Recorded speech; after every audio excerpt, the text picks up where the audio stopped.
Hello again, fellow YouTubers and fellow Bond fans. Solomon Pleasant back for another James Bond movie review. And today we are looking at Roger Moore's first movie appearance as James Bond.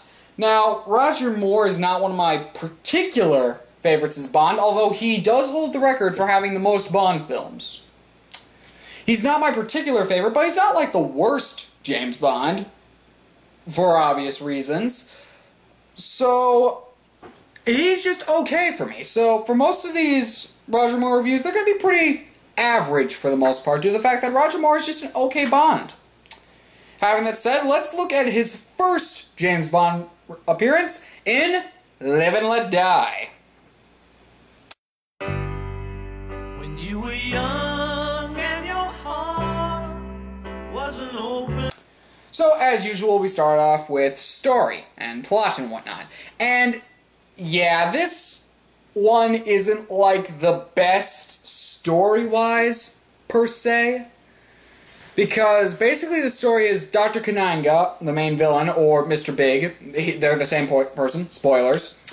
And they're basically growing poppy fields and basically making cocaine and basically running everybody outside of it. Ah, jeez, it's hard to remember.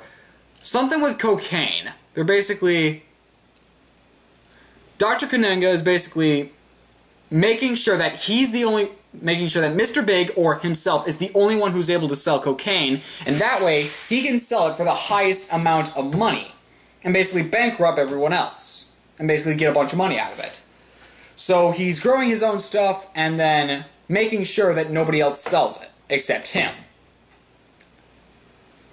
And he has two personas so that he can cover the streets as well as the diplomatic side of it. See, it's kind of confusing, and it's just a drug scheme. It's like, really? You've got...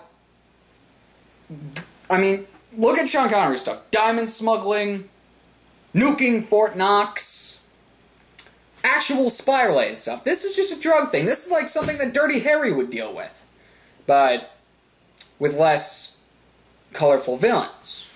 Regardless, the story isn't the best, and, it's just not the strongest when it comes to Roger Moore's Bond films. Now, granted, some of the Roger Moore films are pretty weak when it comes to story, but this one is probably the strongest out of the Roger Moore era.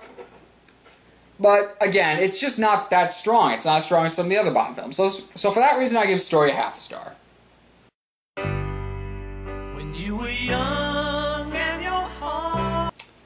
And now I move on to scenery. Scenery looks nice. It really does. I mean, New Orleans looks lovely. The lair at the end looks nice. The place where all the voodoo stuff happens, that looks pretty cool. The island looks nice. Everything looks really good in Live and Let Die. It's just a really good looking movie. It looks really good. And granted, you don't get to stay in one place for a long period of time, so you don't have as much of a chance to marvel over it. But at the same time, that makes it okay, because it's just... It makes the scenery look as good as it needs to be. You're in one place, boom, next. And it's just a really good scenery. One scene I like in particular when it comes to scenery is the crocodile farm. That looks really cool.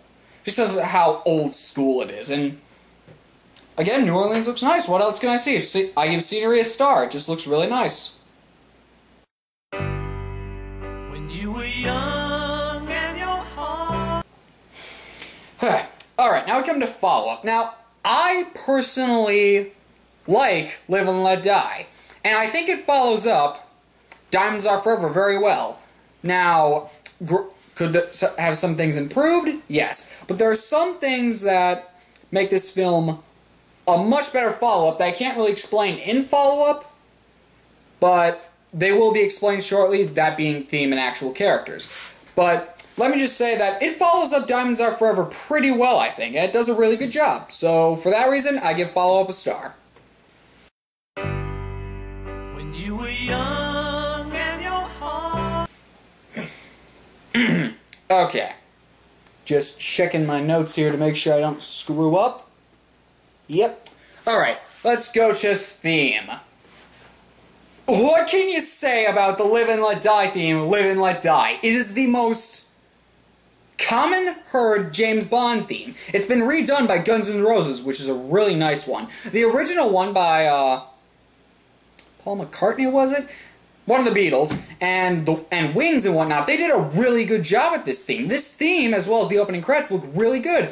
And this is one of the most lots of people remember this theme because it's heard on the radio. It's the most easy to hear one on the radio because it's just Live and Let Die. What can you say about it? I give it a star because it's just migrated so well with the rest of society. So, star. When you were young and your heart. And finally, we got characters. Roger Moore's Bond. Okay, this is probably my personal favorite one with Roger Moore's James Bond. Now, there are a couple others I think he's actually okay in, but this one's my personal favorite. He does an okay job, I think.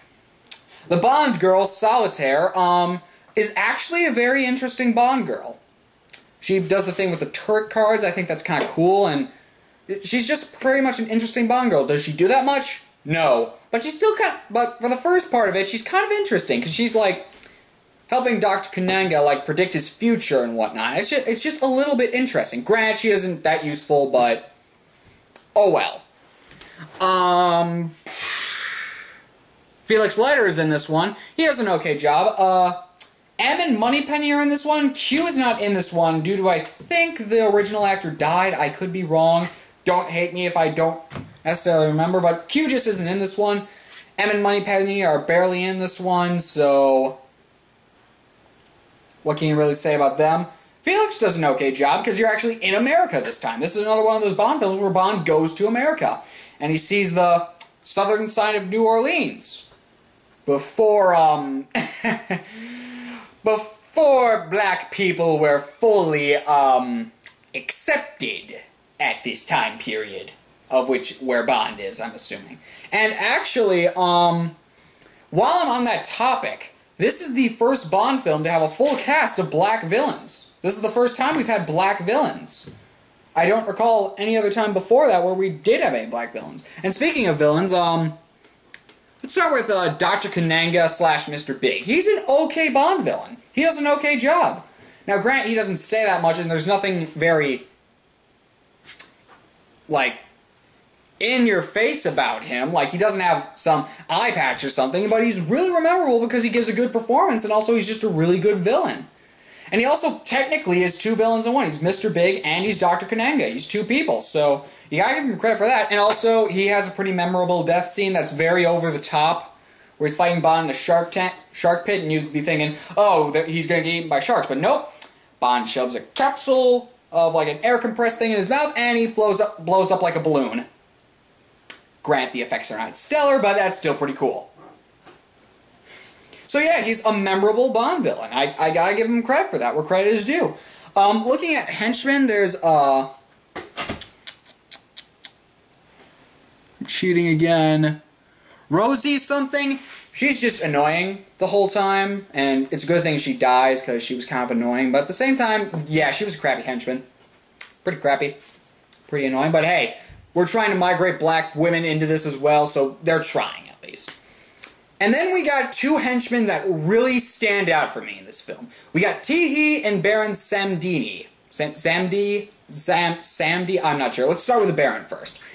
I really like the Baron. I really like Baron. He is over-the-top crazy, and he's just wacky the whole time. I mean, he's just laughing most of the time. He almost never talks, and with his awesome getup, and like half of his face is painted white and the other half, his lips are just painted white, and he's just like half and half, and he's just a really cool villain.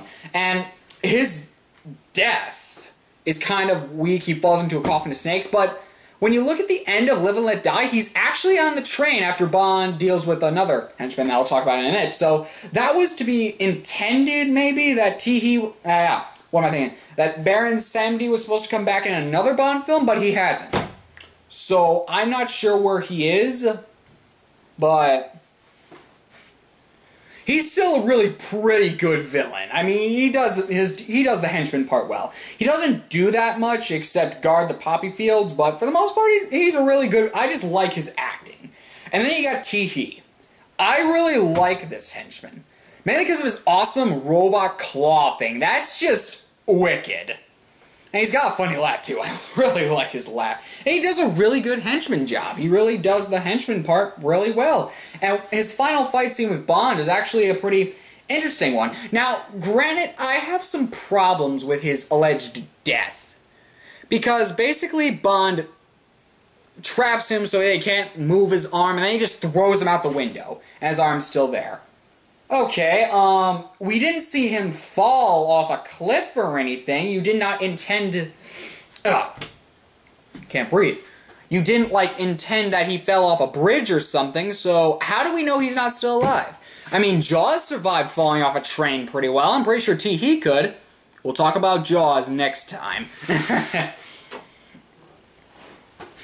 But regardless, Tee-Hee is still a pretty cool villain. I easily would make... Both he and the Baron would make it on my top 10 villain henchmen list easily, hands down. Because they're just really good henchmen. So all in all, you got some pretty good characters. And again, Roger Moore does an okay job with this. So for that reason, I give characters a star because they did a really good job with characters. When you were young and your heart. So, at the end of the day, that puts us at... That puts us at a 9.5 for Roger Moore's first Bond film. Or a 4.5, if you want to get technical. And that makes sense. I mean, it did a really good job, I think. Live and Let Die was really good. I got nothing else to say, so... This has been Solomon Pleasant, and what are we reviewing next week?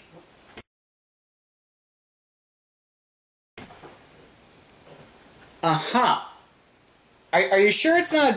Are you sure it's not The Spy Who... No? No? Are you sure it's not that one? No, it's that one? I barely remember that one. Come on, you can't just... Fine. Alright. Next week's The Man with the Golden Gun. This is gonna be awkward. Alright. This has been Solomon Pleasant. Signing off. Really? You just really? When you were young.